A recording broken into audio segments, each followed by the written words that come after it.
So after watching the earlier video of Ella and I where we kind of shared information with everyone about our journey through model rocketry this summer, I realized the table was getting a little cluttered and maybe the engine sizes weren't clearly illustrated, and I think that's the most impressive part of our achievements this year, where we started in May and where we are now. So I kind of cleaned things up a little bit and wanted to add this portion of the video.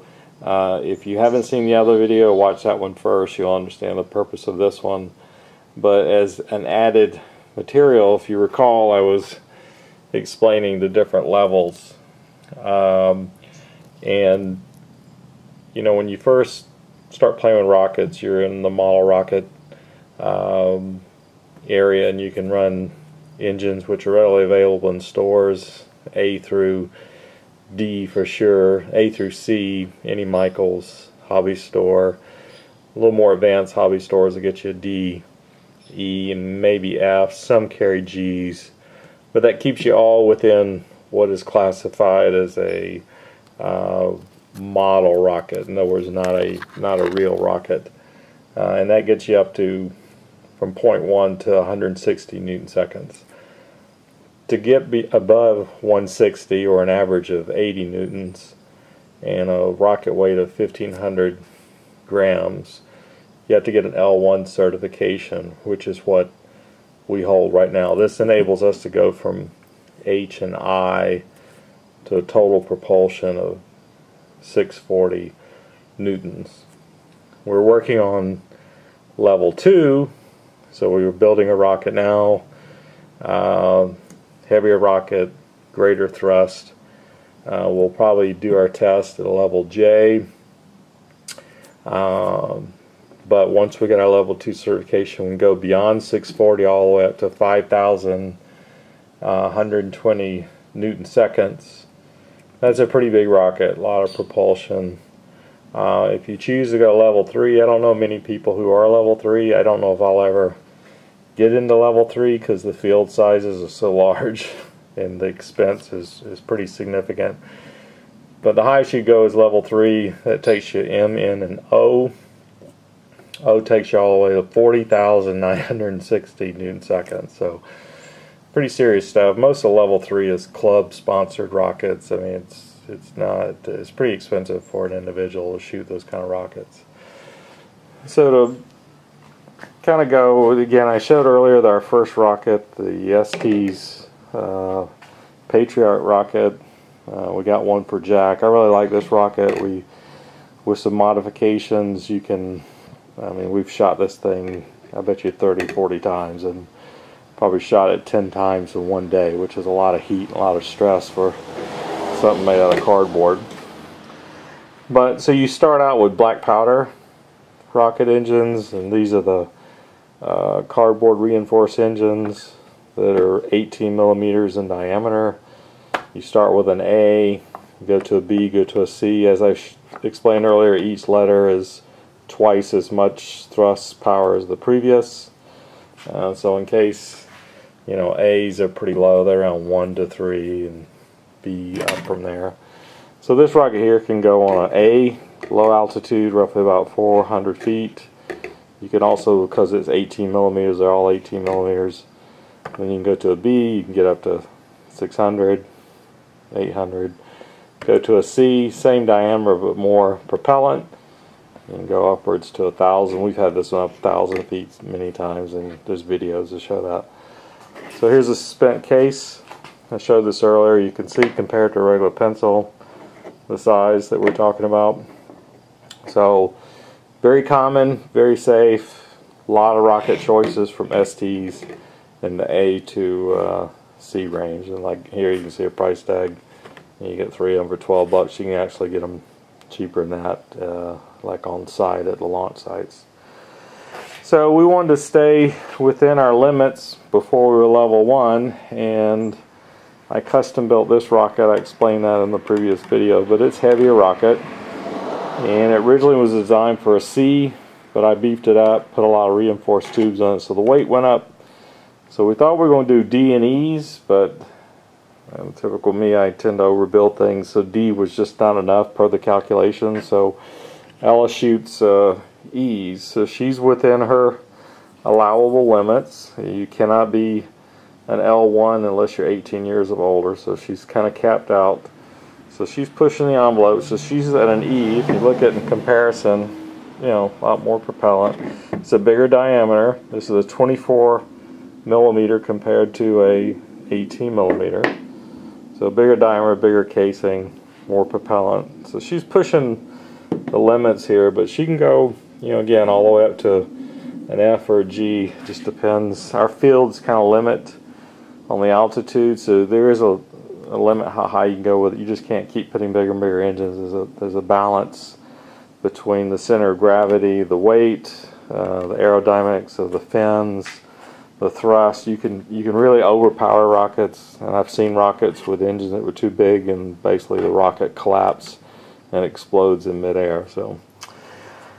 So as I explained earlier, once you get past these cases, once you get up to around G, you can get single use made out of hard plastic.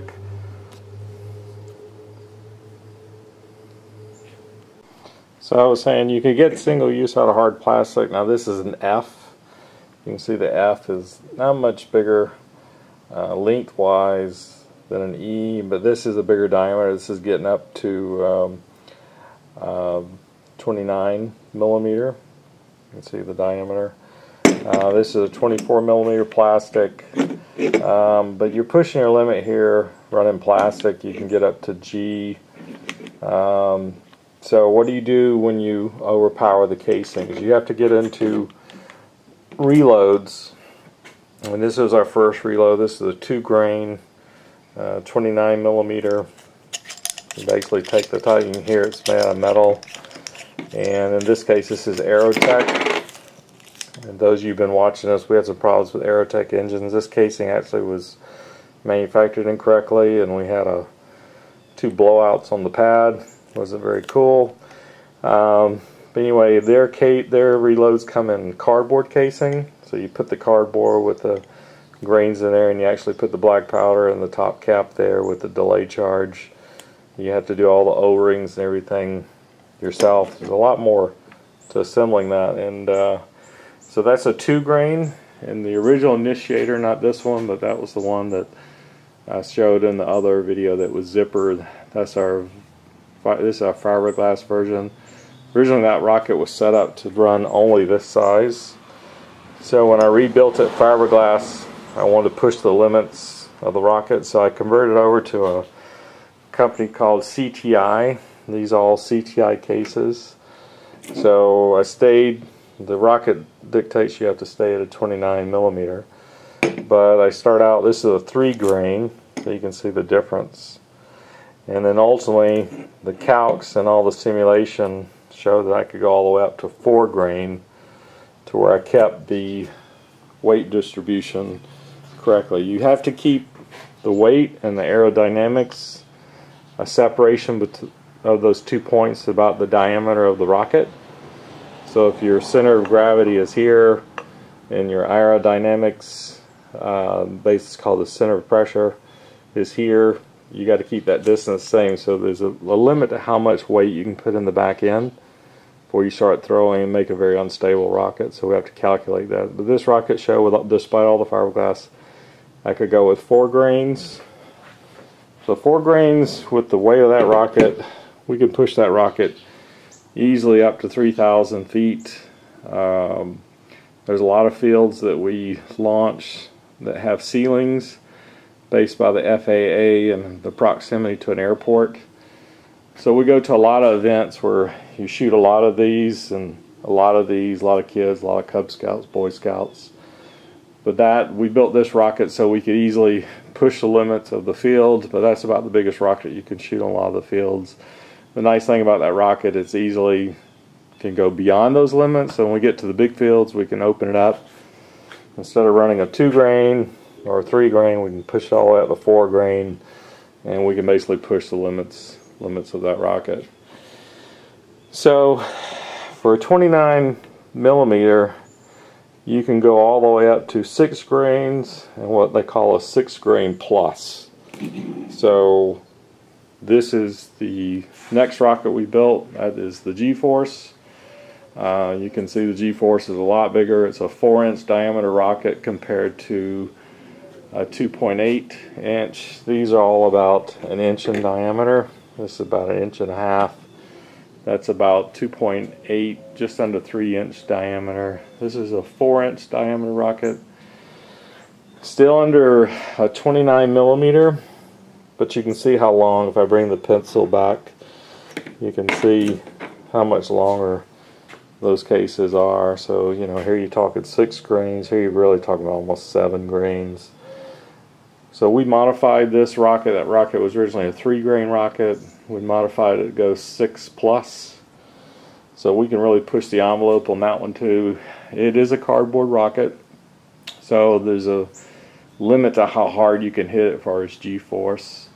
So some of the videos you'll see, I'm hitting it pretty hard. It accelerates very fast. It's experiencing upwards of probably about 14 Gs. Goes upwards about 400, 500 miles an hour, which for cardboard and epoxy is pretty strenuous on it. So you know, we can operate all these rockets under the L1 requirement. That one, unfortunately, by the way, how much I built into it, it was supposed to be a sub-level 1 rocket, but because I added so much reinforcement to it, it tipped the scale, so it exceeded the weight limit. So the only way I could fly it is be certified as an level 1. So our first flight, which if you've seen the video, it wasn't even painted, it was in primer gray. I had to shoot that in front of all the judges and fill out a lot of paperwork, and so a tense day. First flight of a rocket, being scrutinized by all the judges, and having to qualify for a level 1 certification. But everything worked out, and so now we are a level 1. We can go H and I, so I can pretty much push the limits of that rocket, going all the way up to the 6 plus grain. And as an example, we'll bring back this is the C engine that we start out with. Pencil as an example. This is actually the 4 grain casing that we shot yesterday, and this is the 6 grain. So when you watch the 2 videos of the G-Force, the low altitude was this 4 grain, high altitude was 6 grain. It was a fast burn. If you watch it, it burned, this whole cylinder burned up in 1 second. So hence this thing was really moving pretty fast, a lot of heavy G-force on it. So where do you go from here? Where we go from here is you can go 38 or upwards of 54. We chose, because we're going into our level 2, to leapfrog 38, go all the way up to 54. You can get adapters to bring a 54 down to a 38. So the rocket I showed you earlier in the video that we're going to use to get our L2 certification, we're going to use a 54 millimeter rocket. We're going with the J engine. This is the actual casing. You can see it's pretty big compared to 29. So 29, you know, it's big stuff. This is actually a small. This is equivalent of the 2 grain and the 29. This is a 2 grain of 54. If we go up to 6 grains, which we will, it will actually fill up this entire tube. So that is how big that engine will ultimately be. This is the actual rocket engine itself. It comes in these heavy tubes. You can hear it's pretty heavy. It's a lot of weight here just in propellant. I'm guessing this is easily probably about 5 pounds worth of propellant. This is the igniter. So once we're ready to shoot, we'll open this up. It's in a vacuum bag. You don't like to open up early because it oxidizes. It will load into this case. This case actually goes in, if I can do this with one hand in the video, would go into this engine tube, which is in the rocket.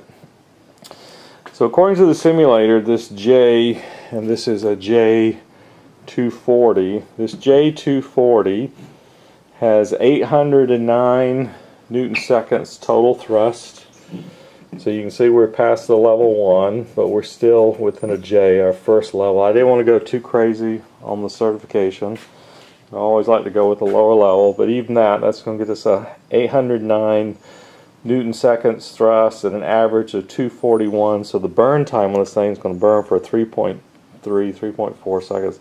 That's a long burn time. You've seen most of my videos, the burn time is only about 1 second, but then the rocket's got so much propulsion, it'll glide for 7 seconds. So if you've got full force at 3 seconds, this thing's going to glide, going to go pretty high. It says over 4,000 feet, but that rocket, as I showed you, is cardboard, but I'm going to lay it up in a 6 ounce and a 3 ounce sheet of fiberglass coated with epoxy. So it'll add some weight to it. So we're estimating it's going to be under 4,000 feet, but it will reach about 440 miles per hour. What that same rocket can do is we can take it all the way up to an L. So L is the top level of my L2. So once we're certified, even if I took it to an L 1030, that's 2,781 newtons, roughly 10,028 average. So again, you're looking about 2 to 3 seconds burn time.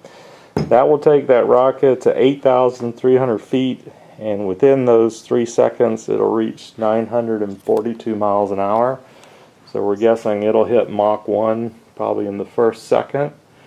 But if you notice, the maximum is 2781. I'm only roughly half within my level of L. So the fiberglass rocket I showed you will take all of L and actually can go in probably into the level 3. That's our crossover rocket. Now that's all reinforced fiberglass. So that rocket can really take a lot of stress, and we'll put additional reinforcement in it when we build it. But it's running also the 54 millimeter engine, and we're going to make sure it's built to only take 3 grains, but we're going to convert it to a 6 grain. So my view is the fiberglass one is going to be probably about my limit for what my interest doing as an individual. Just beyond that, the cost per flight gets so high, it's hard to, you know, make that kind of investment. And once you get to 8,000 feet, I can't even see them. You have to have a pair of binoculars to even trace it. It breaks the clouds, it's above the clouds, you have to use GPS and all this other stuff to track it. So in my world, once you get past 7,000 feet, you can't see it anyways. I don't see any excitement for me.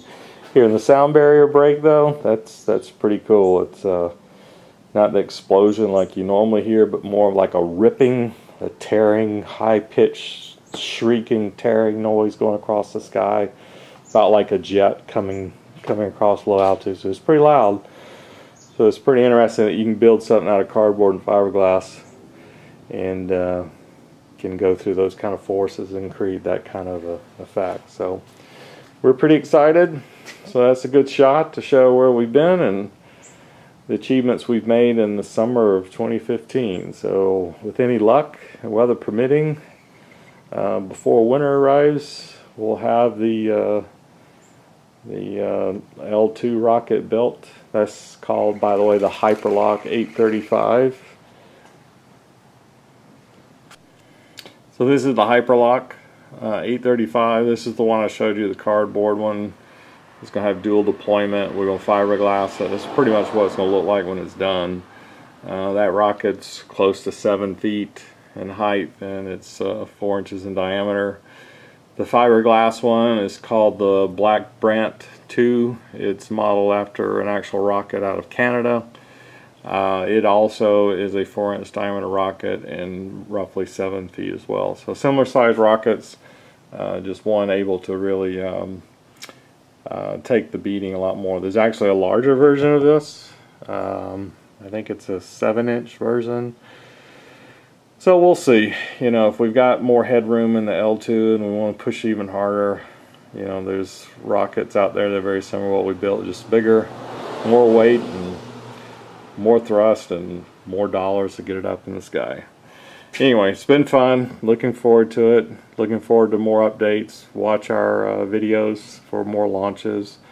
And thanks for watching. Bye.